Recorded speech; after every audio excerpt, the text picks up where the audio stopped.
અયોધ્યામાં રામલલ્લા બિરાજમાનની તડામાર તૈયારીઓ ચાલી રહી છે, જેને લઈને સુરક્ષા વ્યવસ્થા પર ખાસ ધ્યાન અપાયું છે। સુરક્ષાને લઈને ઉત્તર પ્રદેશ પોલીસ સજ્જ બની છે અને સ્પેશિયલ ટાસ્ક ફોર્સને સમગ્ર જવાબદારી સોંપાઈ છે। આવતા જતા તમામ લોકોનું ખાસ ચેકિંગ થઈ રહ્યું છે। બીજી તરફ મહર્ષિ વાલ્મીકી ઇન્ટરનેશનલ એરપોર્ટ પર ખાસ વ્યવસ્થા શરૂ કરાઈ છે। 22મી જાન્યુઆરીના દિવસે અનેક ચાર્ટર પ્લેન આવવાના છે, જેને લઈને એરપોર્ટ ડાયરેક્ટરે સ્થળ પર નિરીક્ષણ કર્યું હતું। અમદાવાદથી પણ અયોધ્યા સીધી ફ્લાઇટ શરૂ થવાની તૈયારીઓ શરૂ થઈ છે। અયોધ્યામાં રામ મંદિર નિર્માણ સમિતિના અધ્યક્ષ નૃપેન્દ્ર મિશ્રા ખાસ ધ્યાન રાખી રહ્યા છે। મંદિર માર્ગથી લઈને મુખ્ય મંદિર સુધીની તમામ તૈયારીઓ અંગે સૂચના આપી રહ્યા છે।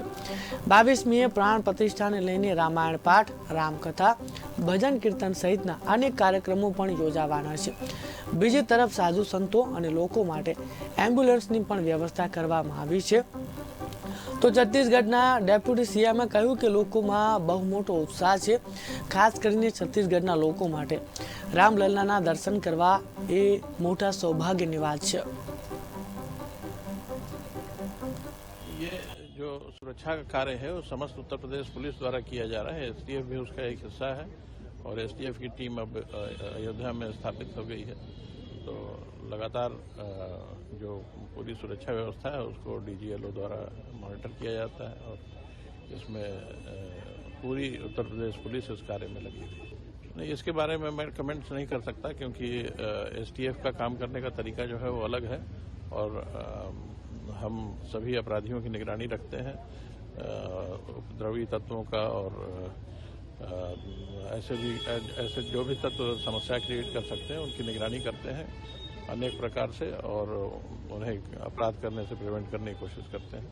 तो ये एक बड़ा आयोजन है और इसके लिए सभी एजेंसी अपनी पूरी ताकत लगा रही हैं। जैसा कि आपने बताया ही है, अवगत है कि अयोध्या में श्री राम मंदिर की प्राण प्रतिष्ठा 22 जनवरी को होनी है। इस अवसर पर माननीय मुख्य सचिव और प्रमुख सचिव नगर विकास महोदय के स्तर से निर्देश जारी हुए हैं, जिसके अंतर्गत प्रदेश के सभी जो श्री राम, श्री हनुमान, श्री वाल्मीकि मंदिर हैं उनमें मकर संक्रांति से लेकर 22 जनवरी तक रामायण पाठ, श्री राम कथा, भजन कीर्तन और अन्य सांस्कृतिक कार्यक्रम होने हैं, ताकि भगवान श्री राम के जो द्वारा जो स्थापित जीवन मूल्य हैं उनको जन जन तक पहुंचाया जा सके। इसी क्रम में मुरादाबाद नगर निगम में भी जितने इस तरह के स्थल हैं, श्री राम, भगवान वाल्मीकि और श्री हनुमान जी के जो मंदिर हैं उन सभी में इस तरह के कार्यक्रमों का आयोजन कराया जाएगा। इसके अतिरिक्त आगे भी जो निर्देश मिलेंगे उनको भी उसी तदनुसार कराया जाएगा। इस क्रम में नगर आयुक्त महोदय द्वारा संबंधित अधिकारियों को निर्देश दिए जा चुके हैं और सभी कार्यक्रम बहुत ही अच्छे से नगर निगम मुरादाबाद द्वारा कराए जाएंगे। सर, जो हमारा स्मार्ट सिटी के जो पीए सिस्टम्स हैं तो उनमें जो भी कार्यक्रम सरकार द्वारा आएंगे, शासन द्वारा दिए जाएंगे, उन सबको उसी अनुसार कराएंगे। यहाँ पर जो मंदिर मार्ग है उसकी तैयारी, मंदिर मार्ग पर जो हमारे गेट लग रहे हैं जो सुरक्षा की दृष्टि से अत्यंत आवश्यक हैं, जिनकी संख्या 4 है, उसको देखा। जो हमारे श्रद्धालु यहाँ पर चलेंगे उनके लिए पैदल चलने के लिए धूप, वर्षा, इसके लिए राहत क्या हो, तो जो कैनेपी बनाई गई है उस कैनेपी को जो है वो तैयार किया गया है ऑलरेडी, उसको देखा। और जैसा कि आप सभी यहाँ पर चित्र ले रहे होंगे कि ये स्कैनर का बिंदु है, यहाँ पर वो अपने सामान को स्कैन कराएगा, स्कैन करा के वो पीएफटी को जाएगा तो उसको जो है वो पूरा करेगा। आगे हमने यहाँ पर फ्रिस्किंग का एरिया भी देखा है, जहाँ की फ्रिस्किंग होगी वो अंतिम सिक्योरिटी चेक है।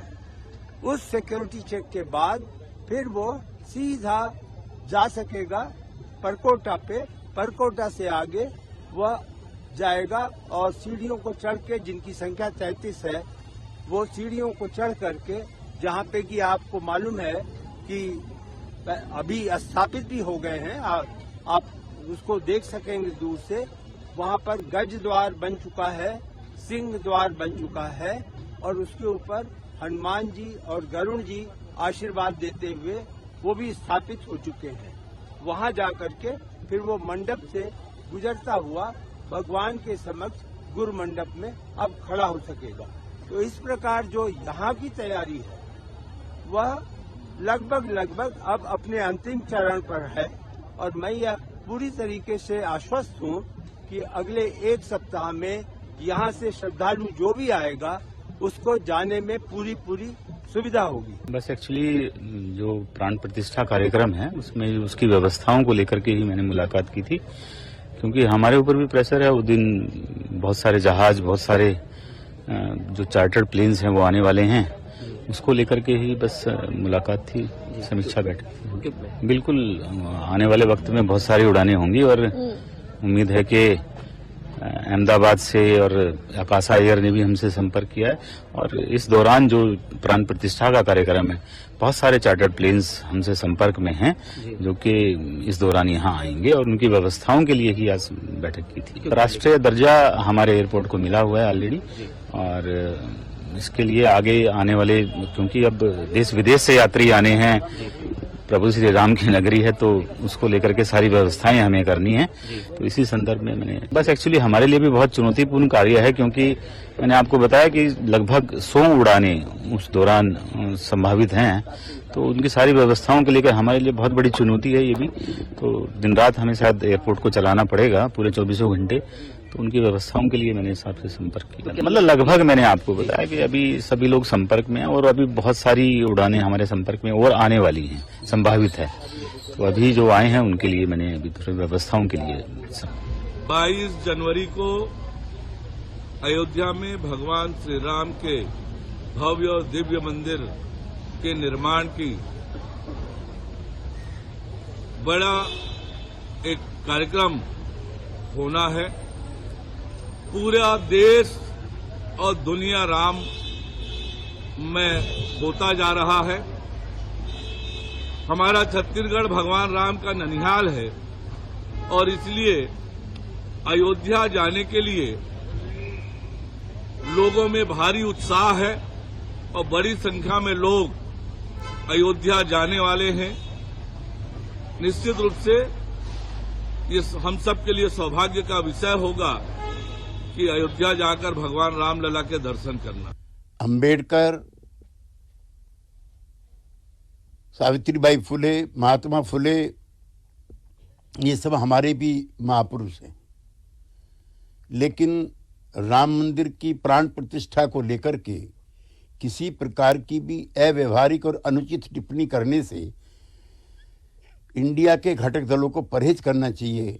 इससे भारतीय जनता पार्टी का पक्ष मजबूत होता है। आतिथ्य भवन परिक्रमा मार्ग अयोध्या ये एक साधु का स्थान है। संत के भक्तों के द्वारा समाज के लिए समर्पित है। संतों की शिष्य मंडली भारत में भी है तो भारत के बाहर भी है। तो उनके शिष्यों ने यहाँ आने वाले सज्जनों के लिए, नागरिकों के परिवारों में कभी दुर्घटनाएं हो जाती हैं, बीमार हो जाते हैं, तो मेडिकल कॉलेज पहुंचाना, कहीं और दूर पहुंचाना, उसके लिए एम्बुलेंस, घरों में मृत्यु भी होती ही है तो शव को शमशान घाट पहुंचाना, उसके लिए एक शव वाहन, ये महाराष्ट्र के भक्तों ने नगर निगम को समर्पित किया है। ये बहुत ही अच्छा कार्य है। सारे देश में सेवा की अगर ये भावना बढ़ती रही तो ये समाज की जागरूकता का प्रतीक होगा। संसार में भारत की छाप छोड़ेगा। ये जो सुरक्षा का कार्य है वो समस्त उत्तर प्रदेश पुलिस द्वारा किया जा रहा है। एसटीएफ भी उसका एक हिस्सा है और एसटीएफ की टीम अब अयोध्या में